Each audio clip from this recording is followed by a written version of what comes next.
3.10 एक अनसुलझा रहस्य कोलार्ड्स अनुमान।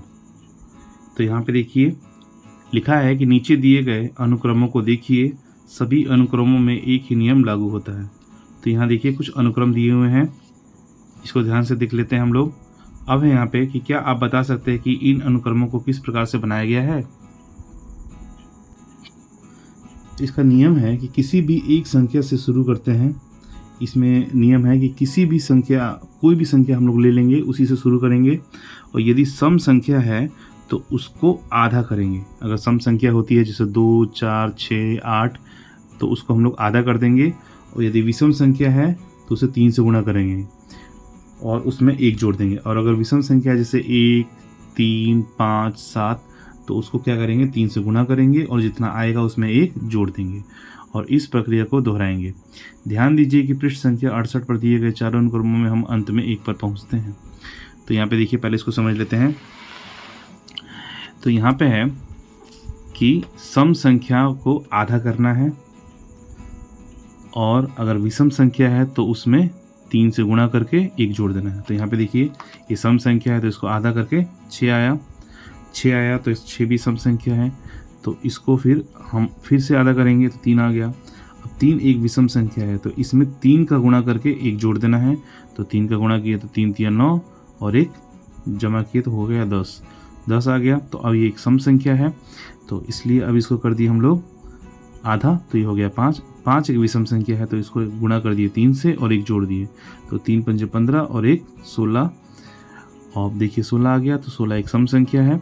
फिर इसको आधा कर देंगे सम संख्या को, तो आ गया 8 भी एक सम संख्या है, इसको करेंगे आधा तो आ गया 4 भी एक सम संख्या है, तो इसको भी आधा करेंगे तो आ जाएगा 2 भी एक सम संख्या है, तो इसको भी आधा करेंगे तो आंसर आएगा 1। तो यहाँ पे लिखा भी हुआ था कि ध्यान दीजिए कि पृष्ठ 68 पर दिए गए चारों अनुक्रमों में हम अंत में 1 पर पहुंचते हैं। तो आगे है कि सन 1937 में जर्मन के गणितज्ञ लोथर कोलार्ड्स ने अनुमान लगाया कि उपरोक्त जैसा प्रत्येक अनुक्रम हमेशा 1 पर पहुंचेगा, चाहे हमने किसी भी पूर्ण संख्या से शुरुआत की हो। आज भी बहुत से गणितज्ञ इस प्रकार कर रहे हैं। यह हमेशा एक अनसुलझी समस्या है कि क्या कोलार्ड्स अनुमान सत्य हैं। गणित में कोलार्ड्स अनुमान अत्यधिक विख्यात अनसुलझी समस्याओं में से एक है। तो यहाँ पे देखिए, एक तो हम लोगों ने ज्ञात किया था, और इसमें देखे थे कि हमको अंत में 1 प्राप्त हो रहा है। तो हमको सभी में देखेंगे कि कोई भी पूर्ण संख्या जब हम लोग लेते हैं तो सभी के अंत में हमको 1 प्राप्त होता है। यहाँ पे देखिए, यहाँ भी 1 प्राप्त हो रहा है, यहाँ भी और यहाँ भी, यानी सभी में हमको 1 प्राप्त हो रहा है। तो ये एक कोलार्ड्स है, ये एक अनसुलझा रहस्य है। तो आइए आगे देखते हैं। आगे कह रहा है कि प्रत्येक अनुक्रम को अपने पसंद की पूर्ण संख्या से शुरू करके ऊपर जैसे कुछ और कोलार्ड्स अनुक्रम बनाइए। क्या आप हमेशा 1 पर पहुँचते हैं? क्या आपको लगता है कि कोलार्ड्स के अनुमान में इस प्रकार का प्रत्येक अनुक्रम 1 पर पहुँचेगा? क्यों और क्यों नहीं? तो आइए हम भी एक अनुक्रम बनाते हैं। तो देखिए, अनुक्रम बनाने के लिए हम लोग सबसे पहले कोई संख्या ले लेते हैं। मान लेते हैं कि हम लोगों ने संख्या ले लिया 15 ही ले लिए। तो 15 एक विषम संख्या है, और हमारा नियम क्या कहता था कि सम संख्या हो तो आधा कर देना है, और विषम हो तो 3 से गुणा करके 1 जोड़ देना है। सम हो तो क्या करना है, 1/2 कर देना है, हाफ कर देना है। और विषम हो तो क्या करना है, विषम हो तो 3 से गुणा करके उसमें 1 जोड़ देना है। ठीक, तो वही करते हैं हम लोग। तो हमारे पास एक विषम संख्या है, तो इसमें 3 का गुणा करेंगे और 1 जोड़ देंगे। तो 3 का गुणा करेंगे तो आएगा 45, 15 3 45, और 1 जोड़ देंगे तो आ जाएगा 46। क्योंकि 46 हमको प्राप्त हो गया है, तो 46 एक सम संख्या है, इसलिए इसको हम लोग आधा करेंगे। तो 46 का आधा होता है 23। अब 23 एक विषम संख्या हमको प्राप्त हो गई, तो अब इसमें फिर से 3 का गुणा करेंगे। तो 3 का गुणा करेंगे तो हो जाएगा 20 3 60 और 9 69, 69 हो जाएगा, और +1 70 हो जाएगा, 70 हो जाएगा। अब 70 एक सम संख्या है, तो इसको आधा कर देंगे तो 35 हो जाएगा। अब 35 को 3 से गुणा करेंगे और 1 जोड़ देंगे, तो 35 दिया होता है 105, और 1 जोड़ दिए उसमें तो हो गया 6। और अब इसमें ये सम संख्या प्राप्त हुई तो इसको भी आधा कर देंगे। अब तो हो जाएगा 53। अब एक विषम संख्या है तो इसको 3 से गुणा करेंगे और 1 जोड़ देंगे, तो ये हो जाएगा 100, 5 तिया 15 और 3 तिया 9, 159 और प्लस 1 160 हो जाएगा। और अब 160 प्राप्त हुआ, तो अब 160 हुआ तो इसको आधा कर देंगे तो ये हो जाएगा 80। 80 एक सम संख्या है तो इसको भी आधा कर देंगे तो हो जाएगा 40। 40 एक सम संख्या है तो इसको भी आधा करेंगे तो हो जाएगा 20। 20 भी एक सम संख्या है तो इसको भी आधा करेंगे तो हो जाएगा 10। 10 एक सम संख्या है, इसको आधा करेंगे तो हो जाएगा 5। अब 5 देखिए एक विषम संख्या हमको प्राप्त हुई।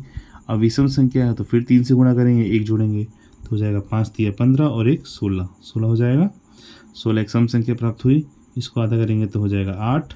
8 एक सम संख्या है, इसको आधा करेंगे तो हो जाएगा 4। 4 भी एक सम संख्या है, इसको भी आधा करेंगे तो हो जाएगा 2। 2 भी एक सम संख्या है और 2 को आधा करेंगे तो हो जाएगा 1। तो यहाँ पे देखिए अंत में हमको 1 प्राप्त हो ही जाता है। तो अब यहाँ पे प्रश्न था कि क्या आपको लगता है कि कोलार्ड्स के अनुमान में इस प्रकार का प्रत्येक अनुक्रम 1 पर पहुँचेगा, क्यों और क्यों नहीं? तो इसमें लिखेंगे कि हाँ, हमको ये लगता है कि प्रत्येक अनुक्रम में 1 पर पहुँचेगा। और इसका रीज़न लिखना है कि क्योंकि गणित में कोलार्ड्स अनुमान अत्यधिक विख्यात अनुसूची समस्याओं में से एक है। तो यहाँ पे हमको कोलार्ड्स अनुमान जो लगाना था, जो करना था, वो हम लोगों को समझ में यहाँ पे आ चुका है। तो इस तरह से इन समस्याओं को हम लोग हल कर लेंगे। अब है 3.11 सरल आकलन। कई बार हम वस्तुओं की सही संख्या को नहीं जानते हैं और न ही उनकी आवश्यकताएं होती हैं, और एक अनुमान ही उद्देश्य के लिए पर्याप्त होता है। उदाहरण के लिए, आपके विद्यालय के मुख्य अध्यापक आपके विद्यालय में नामांकित विद्यार्थियों की सही संख्या जानते होंगे। संभवतः आप केवल अनुमानित संख्या ही जानते होंगे, यानी हम लोग ये जानते होंगे कि हमारी कक्षा में कितने बच्चे हैं, इसका सही आकलन हमको नहीं होगा। आपके विद्यालय में कुल कितने विद्यार्थी हैं? लगभग 150, 400 या 1000। अब यहाँ है कि परोमिता की एक कक्षा में 32 बच्चे हैं। उनकी कक्षा के 2 अन्य विभागों यानी सेक्शन में 29 और 35 बच्चे हैं। यानी ये टोटल, इसलिए अनुमान यहाँ पे देखते हैं कि इसलिए उन्होंने अनुमान लगाया कि उसकी कक्षा में लगभग 100 बच्चे हैं। तो यहाँ पे देखिए लगभग 100 हो ही जा रहा है, 32, 29 और 35, लगभग 100। तो एग्जैक्ट संख्या नहीं मालूम है, अनुमान लगाया गया कि लगभग 100 बच्चे हैं। अब है कि कक्षा 6 के साथ उसके स्कूल में कक्षाएं 7 से लेकर 10 भी है तथा प्रत्येक कक्षा में 3 भाग हैं, 3 सेक्शन हैं। उन्होंने माना कि प्रत्येक कक्षा में बच्चों की संख्या समान है, यानी जो ये संख्या है बाकी कक्षाओं में भी ये संख्या लगभग समान है, और आकलन किया कि उनके विद्यालय में विद्यार्थियों की अनुमानित संख्या लगभग 500 है। तो अगर ये अनुमान लगाना है तो हम लोग लगा सकते हैं कि जब 6 कक्षा में, 6ठा कक्षा में 100 बच्चे हैं तो 7वां कक्षा में भी 100 बच्चे होंगे, 8वां में भी 100 होंगे, 9वां में भी 100 होंगे और 10वीं क्लास में भी 100 बच्चे होंगे। तो ये हमारा आकलन हो गया, अनुमानित संख्या हो गया जो हम लोगों ने आकलन किया था। तो ये हो गया 400 और 6 कक्षा में थे लगभग 100, तो लगभग ये अनुमानित संख्या जो है हमें 500 यहाँ पे मिल गई, यानी ये अनुमान लगाया हम लोगों ने। तो आइए अब यहाँ पे है कि आइए पता लगाएं। अब हम कुछ सरल आकलन करेंगे। यह एक मनोरंजक अभ्यास है और इसके द्वारा आप अपने आसपास की विभिन्न संख्याओं को जानकर प्रसन्न होंगे। याद रखिए, दिए गए प्रश्नों के लिए सही संख्या जानने में हमारी रुचि नहीं है। अपने आकलन के तरीकों को कक्षा के साथ साझा कीजिए। तो यहाँ पे हम लोग एक आकलन करेंगे। सही संख्या जानना कोई ज़रूरी नहीं है, सिर्फ आकलन करके बताना है कि क्या हो सकता है, कितनी संख्या उसमें हो सकती है। तो आइए इसको करते हैं। तो पहला है कि आपके द्वारा चलने के लिए उठाए गए कदम, यानी जब हम लोग चलते हैं तो वो कदम उठाते हैं तो कितने कदम हुए। तो इसमें कुछ ऑप्शन है, जैसे जिस स्थान पर आप बैठे हैं से लेकर कक्षा के दरवाजे तक, यानी जहाँ पे हम बैठे हैं उस स्थान से लेकर कक्षा के दरवाजे तक। तो यहाँ पे देखिए सबका अलग अलग यहाँ पे उत्तर आ सकता है, क्योंकि कोई दरवाजे के पास भी बैठ सकता है, कोई दरवाजे से दूर भी हो सकता है। तो अनुमानित हम यहाँ पे लिख देंगे कि मान लीजिए 10 कदम के बाद हम कक्षा के दरवाजे तक पहुंच सकते हैं। तो ये अनुमान हो गया। इसके बाद है कि विद्यालय के मैदान के चारों ओर सिरे से सिरे तक। तो मान लीजिए कि हम यहाँ से शुरू करते हैं और यहाँ से चलकर फिर यहाँ जाते हैं, फिर यहाँ आते हैं और फिर वापस यहाँ पे पहुँच जाते हैं। तो यहाँ से लेकर यहाँ तक पहुँचने की जो भी हम लोगों ने कदम उठाया, मान लीजिए 500 कदम उठाया, 500 कदम में हम लोग यहाँ पे पहुँच गए, तो ये लिख सकते हैं, ये हमारा अनुमान होगा। इसके बाद है कक्षा के दरवाजे से विद्यालय के दरवाजे तक। तो ये भी अनुमानित हो सकता है। मान लीजिए 100 कदम पे हम लोग वहाँ पे कक्षा के दरवाजे से विद्यालय के दरवाजे तक, मेन गेट तक पहुँच गए। इसके बाद है आपके विद्यालय से आपके घर तक। तो मान लीजिए हमको घर से आने में लगभग 1500 कदम लगते हैं और हम यहाँ पे पहुँच जाते हैं। तो ये हमारा अनुमान हो गया। अब है दूसरा कि आपके द्वारा आँखों को झपकने की संख्या या आपके द्वारा ली गई सांसों की संख्या। तो यहाँ पे मान लीजिए कि हम 1 मिनट में 60 बार पलकों को झपकाते हैं। तो जब 1 मिनट में 60 बार झपकाते हैं तो 1 घंटे में कितनी बार झपकाएंगे? तो 1 घंटे में 60 गुणे 10 हो जाएगा, नहीं 60 गुणे 60 हो जाएगा, तो हो जाएगा 3600। और एक दिन में क्या हो जाएगा? तो इसको हम लोग कर लेंगे कि एक दिन में यानी 1 घंटे में 3600 बार, तो इसको हम लोग 24 से गुणा करके देख लेंगे। जितनी बार आएगा वो इसका आंसर जाएगा। तीसरा कि अपने आसपास ऐसी वस्तुएं ज्ञात कीजिए जिनकी संख्या कुछ हज़ार है। तो कुछ हज़ार में तो हमारे पास जानवर आ सकते हैं, जीव जंतु, तो कुछ हज़ार में हमको प्राप्त हो जाएंगे। तो हम कह सकते हैं कि कुछ हज़ार हमारे आसपास जानवर हैं और 10,000 से अधिक, तो 10,000 से अधिक हमारे पास पेड़ पौधे हो सकते हैं जिसमें पेड़ और पौधे दोनों सम्मिलित हों। तो ये हमारे पास 10,000 से अधिक आ सकते हैं। अब है उत्तर का आकलन कीजिए। 30 सेकंड के अंदर अनुमान लगाने का प्रयास कीजिए कि अपने अनुमान को अपने दोस्त के साथ जांचिए भी। अब है कि आपकी गणित की पाठ्यपुस्तक में शब्दों की संख्या 5,000 से अधिक है या 5,000 से कम है, तो इसको हमको अनुमान लगाना है। तो मान लीजिए हमारे पास हम अनुमान लगाते हैं कि हमारे पाठ्यपुस्तक की एक पेज में 100 शब्द हैं, एक पेज में 100 शब्द हैं और हमारे पास मान लीजिए हम कहते हैं कि हमारे पास पेजों की संख्या है 272, 272 हैं। तो उस हिसाब से हमारे पास शब्दों की संख्या जो हो गई, कितनी हो गई? 27,200। तो इसलिए हम लोग कह सकते हैं कि हमारे पास शब्दों की संख्या 5,000 से अधिक है। हमारी गणित की पाठ्यपुस्तक में शब्दों की संख्या 5,000 से अधिक है। अब है कि आपके विद्यालय में बस द्वारा आने वाले विद्यार्थियों की संख्या 200 से अधिक है या 200 से कम है। तो मान लीजिए कि हमारे विद्यालय में या किसी भी विद्यालय में एक बस में 40 बच्चे बैठते हैं, 40 बच्चे बैठते हैं और विद्यालय में कुल 5 बस चलती हैं या फिर 3 बस चलती है, 3 बस चलती हैं और प्रत्येक बस में 40 बच्चे बैठते हैं। तो इस प्रकार से हम लोग कह सकते हैं कि 30 गुणे 40 हो जाएगा, तो 40 दिया 120, यानी कुल बच्चे कितने बैठे हैं? बस से आने वाले बच्चों की संख्या हुई 120। तो इसलिए क्या हो जाएगा? 200 से कम हो जाएगा। अब है रोशन 5 व्यक्तियों के लिए फ्रूट कस्टर्ड बनाने के लिए दूध और 3 प्रकार के फल खरीदना चाहता है। उसका अनुमान है कि फ्रूट कस्टर्ड बनाने की लागत 100 रुपये है। क्या आप उससे सहमत हैं? क्यों और क्यों नहीं? तो यहाँ पे देखिए, फ्रूट कस्टर्ड बनाने के लिए दूध और 3 प्रकार के फल खरीदना चाहता है वो।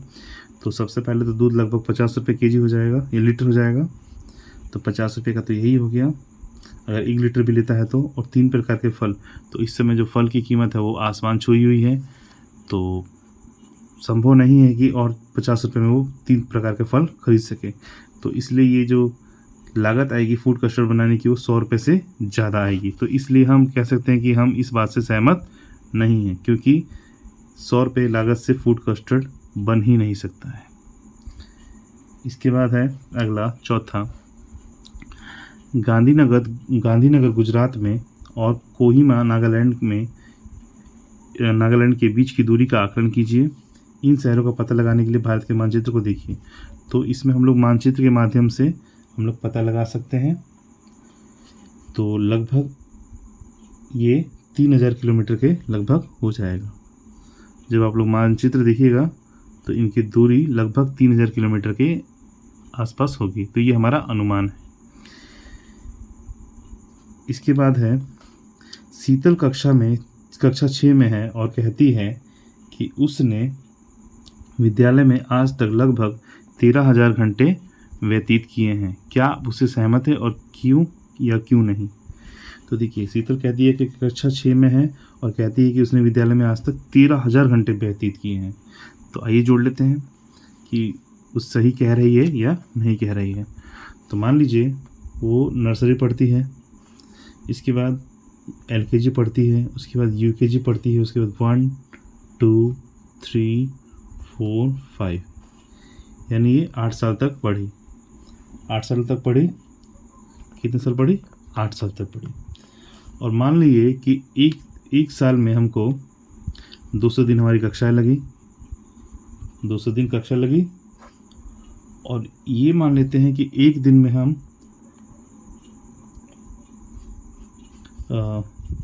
200 दिन हो गए और 8 साल में कितने दिन हो जाएंगे, तो इसको 8 से गुणा कर लेंगे तो टोटल दिनों की संख्या निकल जाएगी। यानी 8 साल में उसने 1600 दिन पढ़े। अब यहाँ पे देखते हैं कि एक दिन में हमारी पढ़ाई कितनी होती है। तो मान लीजिए 4 घंटे प्रतिदिन औसतन, 4 घंटे प्रतिदिन औसतन वो विद्यालय में पढ़ती है। तो अब हमारे पास एक दिन में प्राप्त हो गया कि एक दिन में 4 घंटे पढ़ती है। तो अब 16,000 दिनों में 1600 दिनों में कितना पढ़ती है, तो इसको हम लोग 16 से गुणा कर देंगे। 1600 गुणे 4 कर देंगे इसको, तो ये हो जाएगा 16 चौके 64। तो ये आ गया 16 चौके 6400 घंटे। यानी वह पूरे जब से वो पढ़ रही है और वर्तमान समय तक 6400 घंटे लगभग विद्यालय में रहती है, व्यतीत करती है। और यहाँ पे वो बोलती है कि मैं 13,000 घंटे व्यतीत की हूँ। तो इसलिए हम कह सकते हैं कि हम उसकी बात से सहमत नहीं हैं, क्योंकि वो यहाँ पे झूठ बोल रही है। 13,000 घंटे और 6400 घंटे में बहुत ही फ़र्क होता है। अब करते हैं छठा प्रश्न। छठा प्रश्न है कि पुराने समय में यातायात के साधन उपलब्ध नहीं होने के कारण लोग लंबी दूरी पैदल चलकर तय करते थे। माना आप अपनी सामान्य गति से चलते हैं, आपको निम्न स्थानों से जाने में लगभग कितना समय लगेगा। अब यहाँ पे है कि आपके वर्तमान स्थान से आपके आसपास के एक पसंदीदा स्थान तक। तो हम लोग कह सकते हैं कि हमारे पसंदीदा स्थान तक जाने में हमको कितना समय लग सकता है। तो मान लीजिए हमको अपने पसंदीदा समय स्थान पे जाने में 20 मिनट लगेगा। ये सबका अलग अलग राय हो सकता है, क्योंकि सबका पसंदीदा जगह या फिर जो भी इसमें स्थान है वो अलग अलग हो सकता है। मान लीजिए 20 मिनट लगा जहाँ पे हमको जाना है। उसके बाद दूसरा है कि आपके वर्तमान स्थान से किसी पड़ोसी राज्य की राजधानी तक।